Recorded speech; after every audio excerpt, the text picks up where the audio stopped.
Welcome back mga friend. Another video, syempre another luto tayo. Dinuguan nga pala ang ating lulutuin ngayong araw na ito at ito ang kanyang mga sangkap, ang mga ingredients na ating kakailanganin. Nakapaghanda na ako dito ng sibuyas at bawang. Meron din tayo ditong gata, syempre siling haba, may luya rin tayo, paminta, ang ating karne, ano yan, kasim part at yan ang masarap sa dinuguan, medyo may taba-taba. At syempre yung ating dugo. Ayan, magpainit tayo ng mantika sa ating kawali. Ating simulan ng ating pagluluto. Ayan na. Pasintabi nga pala sa mga hindi kumakain ng dugo. Pasensya na nyo na ang aking video sa araw na ito. Ayan, nagisa na ako ng bawang. Antay lang natin siyang maging light brown. Ayan, haluin lang at syempre isunod na ang ating sibuyas. Ayan, diba? Haluin ulit. Ayan. Tapos ang ating karne. Ayan. Halu-haluin lang din ang ating karne hanggang magpantay na yung kulay niya. Kailangan makuha natin yung yan, yung medyo brown. Saka natin timplahan ng paminta at konting patis. Yan. Saka nga natin ganyan isangkot siya. Tatakpan natin yan ng mga 10 minutes to 20 minutes para talagang ayan, di ba? Yan yung kakalabasan niya. Magkakatubig-tubig ngayon. Magtutubig siya ngayon. Sarili niyang tubig, yung kanyang taba-taba. Ayan, halu-haluin at syempre pag ganyan na wala ng gaanong tubig, dagdagan natin ng kaunti, adjust tayo ng tubig.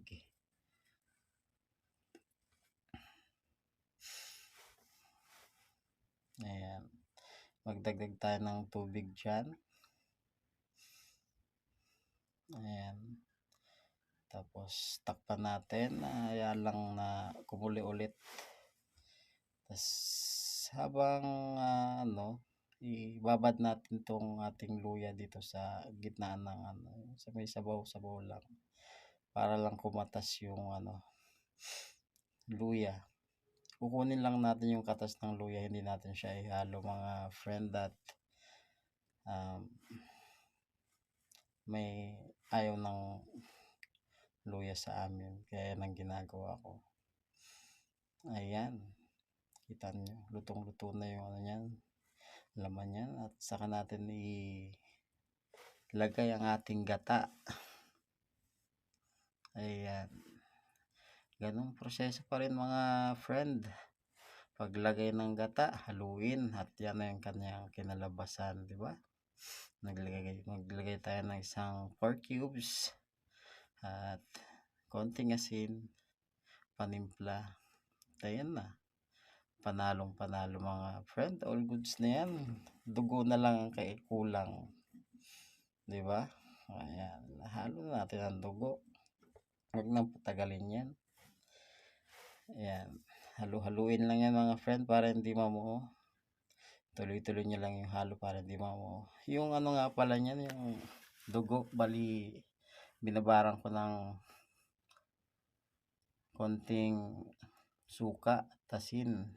Tansyahin nyo yung mga friend yung pagbabad ng suka at asin sa dugo para hindi man umasim ng gusto. Ayan, all goods na yan, paluto na yung mga friend. Nilagay ko na yung ating siling haba at yan na nga, pwede nang i-ahon, pwede nang ilagay sa malinis na lalagyan mga friend.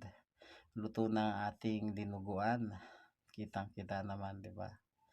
napakalinamnam. Siguro sa iba na hindi kumakain nito, wag niyo na lang pong panoorin. Pasensyahan niyo na po ang aking video ngayon na pagluto ng dugo. Sa mga nahilig naman sa dinuguan, ayan, para sa inyo itong video na to. Ayan na po, luto ng ating dinuguan with gata. 'Di ba? All goods. Paano mga friend? Hanggang sa susunod na mga video ulit. Kakain mo